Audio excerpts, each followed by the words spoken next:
possível ter com 5 câmeras filmando a gente. Tô muito feliz, cara. Obrigado por vir aí. Qualquer presidente é presidente dos 215 milhões de habitantes. Exatamente. E aí tem que procurar se moldar. Agora, a minha cadeira é um tremendo do aprendizado. Não é mais o que eu quero, é o que a maioria da população quer. Eu tenho um norte que é o pensamento da massa, da população. Presidente, eu não sei se eu concordo muito com isso que você está falando, porque eu acho que tem bastante coisa da impressão, você imprime muita visão pessoal, na verdade, na tua cadeira. Por que, por exemplo, a gente faz tão pouco plebiscito? Passa pelo parlamento isso daí. E muito plebiscito não é meio complicado. Agora, para você ter um plebiscito bacana, você tem que ter um sistema confiável de votação, né? Você pode ver, em 2005, fizemos ali o referendo, o plebiscito, a consulta popular das armas. O governo era outro e ele fez exatamente o contrário. Mas teve o resultado que a população queria. Que 2/3 queria a venda e comércio de armas e munição. O governo fez exatamente o contrário. Jogou mais pesado uma campanha de desarmamento, dizendo que aquilo ia ajudar a diminuir a violência no Brasil.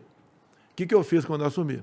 Eu fui para o limite via decreto e portaria dos meus ministros para a gente facilitar a compra de arma de fogo por parte do cidadão de bem. Olha o número, 2016. Número de porte ou posse? Os dois. Tá. Os dois. 2016. O número de mortes violentas no Brasil. Aí entra arma de fogo, grande parte. 61 mil pessoas morreram. O ano passado, 41 mil. Ou seja, com a minha política, ou corroborada por ela, diminuiu-se 20 mil. Se tivesse aumentado, a imprensa estava descendo a leme, como diminuiu. Ninguém fala. Não. Mas será que tem uma correlação direta? Eu acho que tem, porque é o seguinte, quando a pessoa vai cometer um crime, ele fica mais à vontade, quanto mais certeza ele tem que ninguém vai oferecer mais resistência para ele. Hoje em dia, você pode ver, no campo, nós aprovamos a posse estendida. Você, até há pouco tempo, você podia usar a tua arma no campo dentro da tua casa. Agora você pode montar o cavalo, a bicicleta, um carro, né? E em todo o perímetro da tua fazenda, você pode ter o porte de arma de fogo. Tá. Isso, no meu entender, ajudou a inibir. Porque eu entendo que invadir a tua casa, teu apartamento, tua fazenda é a mesma coisa. A propriedade privada tem que ser sagrada. Ninguém pode invadir sua propriedade privada. E isso ajudou a inibir. Você pode ver, a violência no campo diminuiu bastante. Não só contra pessoas, mas contra animais. Era muito comum até pouco tempo atrás o pessoal invadir a tua propriedade, sem você saber, dar uma foiçada na perna do boi e depois dar uma foiçada no cupim e ele deixava o boi lá agonizando. Diminuiu bastante isso. Roubo, por exemplo, de defensivos agrícolas também diminuiu. Agora, é o medo da arma. No meu governo, nós praticamente já quase dobramos o número de CACs. É o colecionador, atirador e caçador. Somos quase 700 mil. Então, a arma de fogo se fez presente. Agora, você pode perguntar, por que o Supremo não derrubou? Porque teve um ministro que pediu vistas aos decretos. E não tem prazo para entregar. Isso vale para qualquer ministro, para qualquer projeto, para qualquer coisa. Então, o ministro pediu vista, sentou em cima. Então, nesse caso, foi bom para você, o STF? Não, nesse caso, foi bom, dado esse ministro, né? Ele pediu vistas. Porque nós sabemos o viés de esquerda, na maioria dos ministros do Supremo, que são favoráveis ao desarmamento, mas não abre mão de segurança armada e nem carro blindado.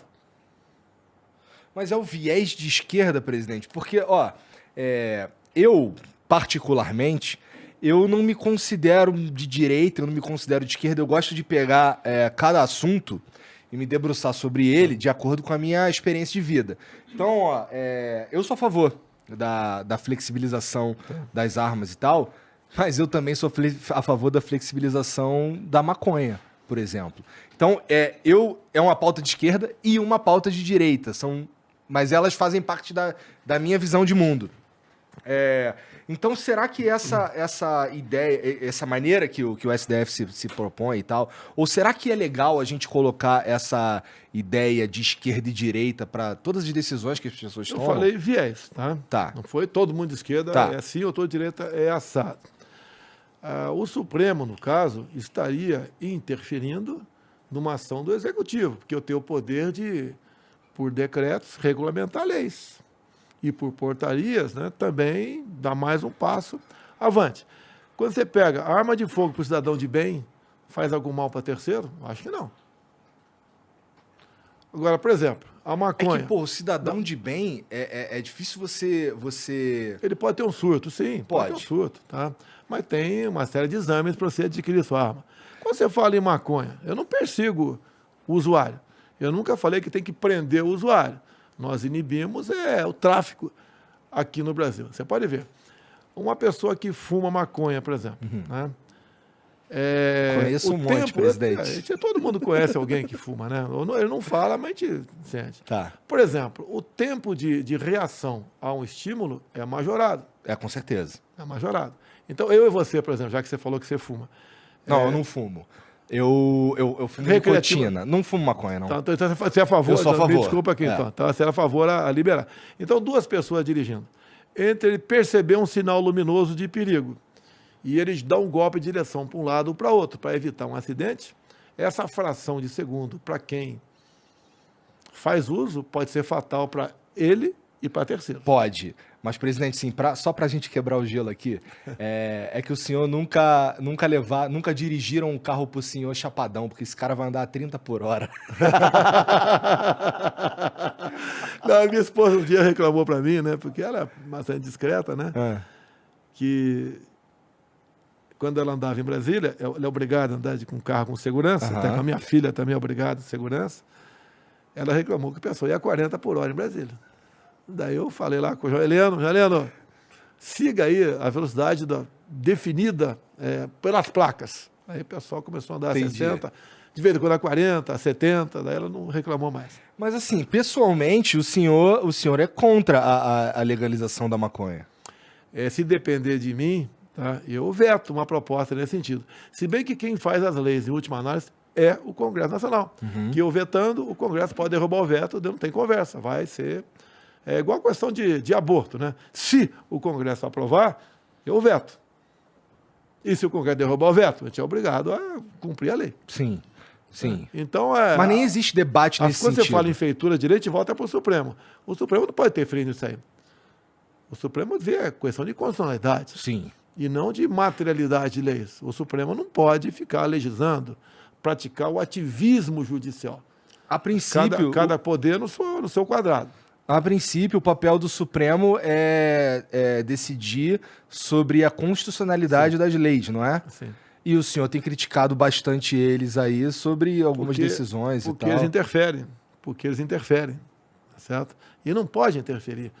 Você quer ver, pouco tempo atrás, o Congresso e, por vezes, o Conselho Nacional o CNJ, Conselho Nacional de Justiça, não é isso mesmo? Tá. Decidiram há pouco tempo que homofobia e racismo, homofobia deve ser tipificada como se racismo fosse. Tá? Quem tem que decidir isso é o Congresso. Tá. Se for uma proposta de emenda à Constituição, eu nem entro em campo. O teu problema não é com a proposta em si. Não, nós temos que, olha só, para nós vivermos em harmonia, cada poder tem que fazer o seu papel. Tá? E o ativismo judicial se faz presente no Brasil. Quer ver a questão da prisão do Daniel Silveira, por exemplo? Tá. Ele falou muita coisa que eu condeno. Mas não é um ministro que resolve abrir um inquérito, que resolve investigar e resolve punir o cara. Isso já aconteceu antes? Isso daí realmente um caso interessante porque assim, não me parece o papel do Supremo mesmo. Não pode ser isso aí. Se você, por exemplo, se sentir ofendido por palavras minhas, você entra na justiça. Você não pode prender o cara. E ficou preso 9 meses, praticamente. Agora, por que eu não entrei em campo nessa questão? Porque o ministro Alexandre de Moraes resolveu dar uma canetada, né, criou a figura do flagrante continuado. Nunca fiz na minha vida, nem para traficante. A Polícia Federal foi na casa dele à meia-noite. E daí ele ficou preso 9 meses. Mas na semana seguinte, ato contínuo a prisão dele, a Câmara dos Deputados diz que a prisão era legal. E se eu fizesse qualquer coisa, eu estaria não agindo contra o Alexandre de Moraes, mas contra o Poder Legislativo. Daí fiquei na minha. Eu imagino que tenha sido porque o Daniel, ele segundo o STF, ele fez ataques diretos ao STF, né? E aparentemente Sim, mas o que é liberdade de expressão, meu Deus do céu? O que é liberdade? O parlamentar, a Constituição de 88, tá? Eu cheguei em 91.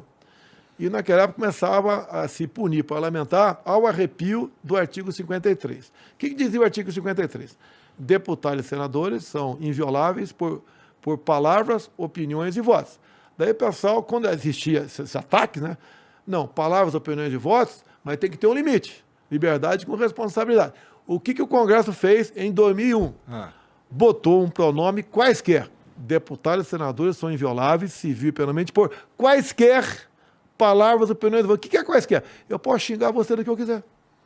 Você pode entrar na justiça, calúnia, difamação, né? Mas prender nunca.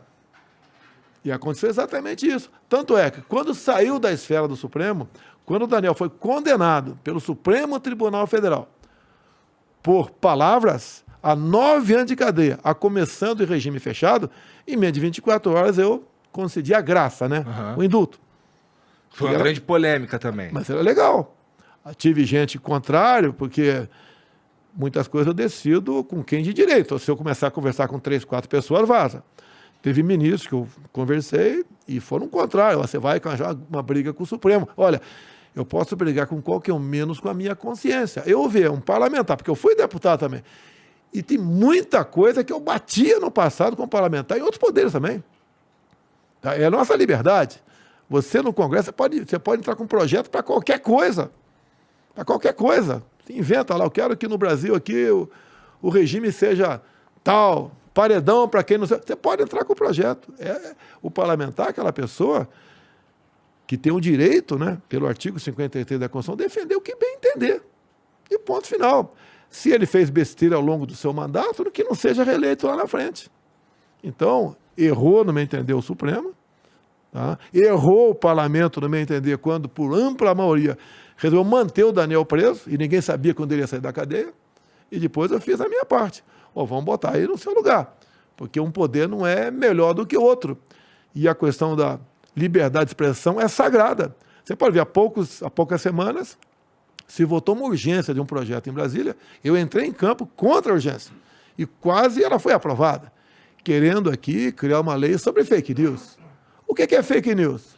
Bom, isso é uma questão complicadíssima. Sim. Mesmo, porque eu tenho medo de dar a um burocrata o poder de dizer o que é verdade e o que é mentira. Mas eu entendo também que existem notícias. Assim, eu já vi, e eu não estou falando que foi o senhor, por exemplo, que pôs para frente, mas eu já vi notícias que elas são só essencialmente falsas.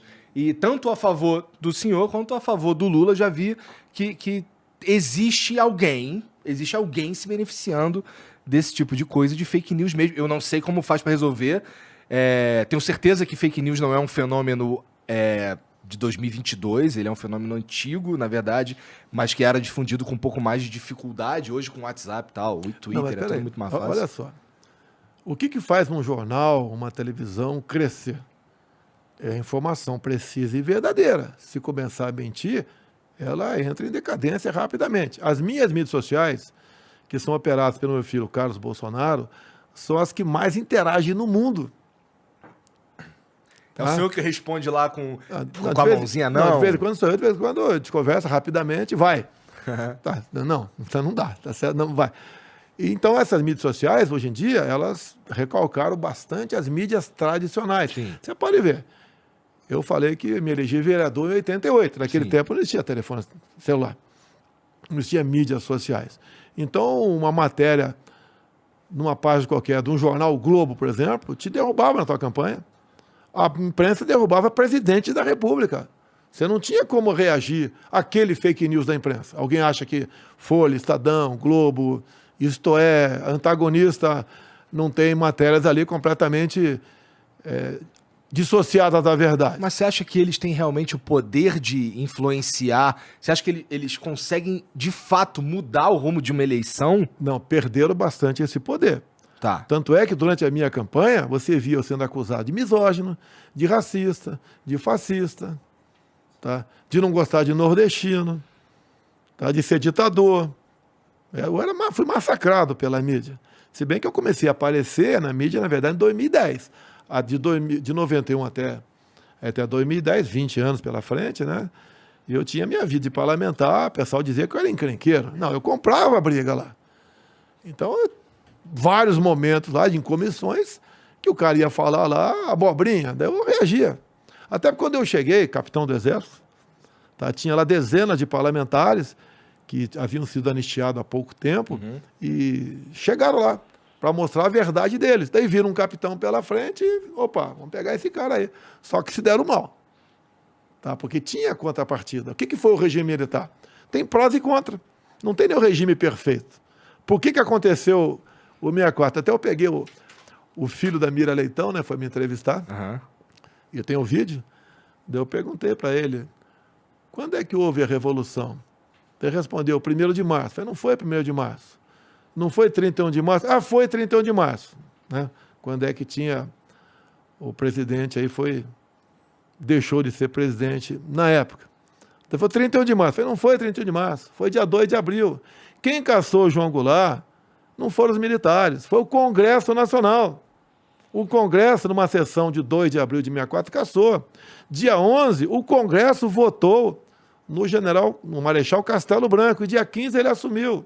Não houve um pé na porta, porque os golpes se dão com o pé na porta, com fuzilamento, com paredão. Foi tudo de acordo com a Constituição de 47, ou 46. Tudo de acordo. Nada fora dessa área. Nem ele sabia da história verdade. Ele estava divulgando um livro da mãe dele. Nem ele sabia o que aconteceu realmente 31, 2 de abril, 11 de abril e 15 de abril. Ninguém ele sabia. Mas o contexto em si acaba indicando que as coisas aconteceram. Podemos dizer, o senhor concordaria se eu dissesse que foi um golpe dentro das regras? Ou foi Bem, se você quiser falar em golpe, fala que o parlamento deu golpe, não os militares. Não foram os militares. Que quem tornou vaga a cadeira do João Goulart foi o Congresso Nacional. E tanto é verdade que em 2013, olha só, em 2013, o PSOL entra com um projeto de decreto legislativo, um projeto de lei, anulando a sessão de 2 de abril de 64. Foi uma sessão que durou várias horas. 2013? 2013, várias horas. Tá, eles anularam a sessão de 2 de abril de 64, que foi a sessão que cassou, que tornou vago a cadeira do João Goulart. E eu discursei por 3 ou 4 vezes, sozinho. Todo mundo contrário, né, a favor do projeto, e eu discursando contrário do projeto, todo mundo a favor. Daí, dado momento, eu falei, Lênin apagava fotografias. O nosso parlamento está apagando fatos.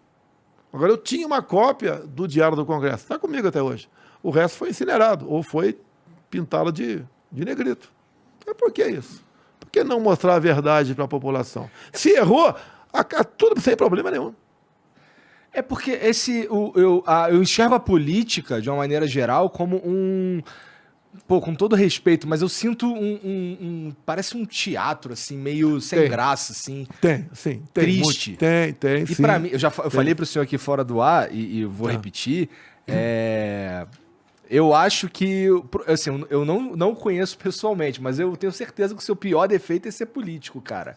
Porque... Não, entendo na política mesmo por acaso. As coisas que acontecem ali, elas são muito sujas. Tem coisas boas e coisas ruins. Coisas boas. Conseguimos com o parlamento agora votar a redução do ICMS e dos combustíveis. O pessoal está vibrando aí, gasolina quase R$5. Os governadores não estão, não. É lógico que não. Mas foi de cima para baixo. Um grande apoio nosso no parlamento, além do parlamento como um todo, né? Foi o presidente da Câmara, o Arthur Lira. A redução foi de quê? 25 para 18? Cada estado, por exemplo, tinha um percentual do ICMS na gasolina. Tá. O Rio de Janeiro é o maior. Era 35%. Tá. Cada litro de gasolina no Rio de Janeiro, você pagava R$ 2,30 de ICMS. Então, valia em média 30%. Passou para 17%. Aí muda muito, né? E mais ainda. Eu, por exemplo, já tinha zerado o imposto federal do diesel desde o ano passado. Sim. Tá? E o que nós fizemos agora aqui? Nós zeramos o imposto do diesel.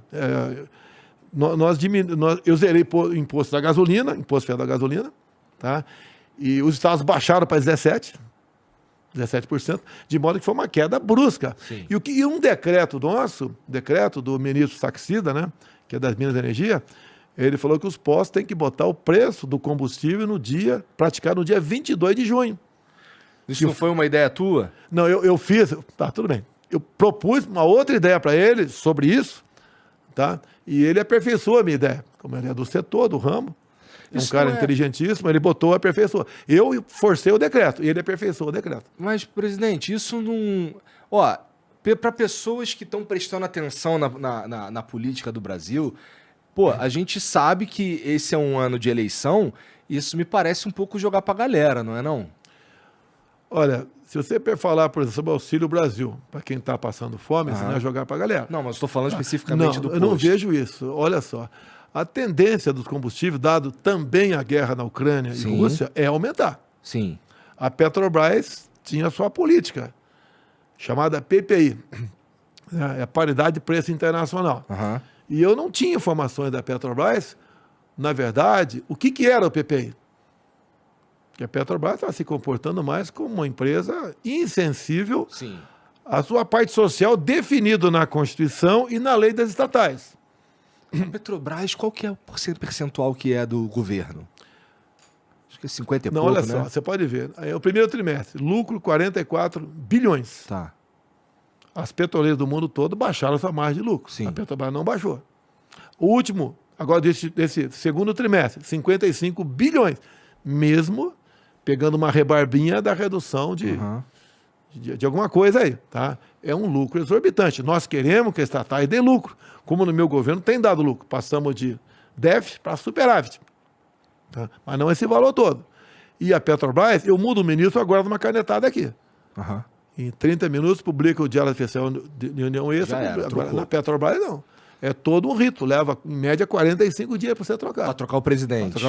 Você sabe quanto ganha o presidente da Petrobras? Não. Chuta aí um valor bem alto. 40 pau. 210 mil. Caralho. Tá? Quanto ganha um diretor da Petrobras? 100 mil. Final do ano, de acordo com os seus ganhos, né? Ganha mais 8 salários de bonificação. Não sou contra o cara ganhar bem, não. Sim. Não sou contra o cara. Desde que tá dando dinheiro baita mesmo, é uma estatal também que tem papéis privados. Sim. Então não é estatal minha. Quando tem problema, o pessoal atira em cima de mim. Quando não tem problema, não atira em cima de mim. Então conseguimos agora, com um presidente novo, dentro da legislação, dentro do estatuto, começar a trabalhar melhor. Você pode ver, anunciamos 2 vezes redução da gasolina, uma vez no diesel. 35 centavos na gasolina, 20 centavos no diesel. Começa a dar um refresco. Mas essa redução tem a ver com a redução do ICMS, não é? Não. A nossa redução é no preço, é na refinaria. Tá. O ICMS é outra história. Passou-se para o teto 17%. Não apenas para combustíveis. Também Gás. O gás eu já tinha zerado lá atrás, mas vale para o gás também. Então, mas o ICMS dos estados, eu acho que não tem estado que estava cobrando acima de 17%. Eu zerei no início do ano passado. Essa é a lei de 19422, provavelmente. Deve ser. Então, que passa a considerar bens e serviços relacionados a combustíveis, dentre outros essenciais, que na prática baixam. Você pode ver, a turma aí que joga aí, o gamers aí, que tem telefone celular, também, a média do ICMS era um pouco acima de 20%.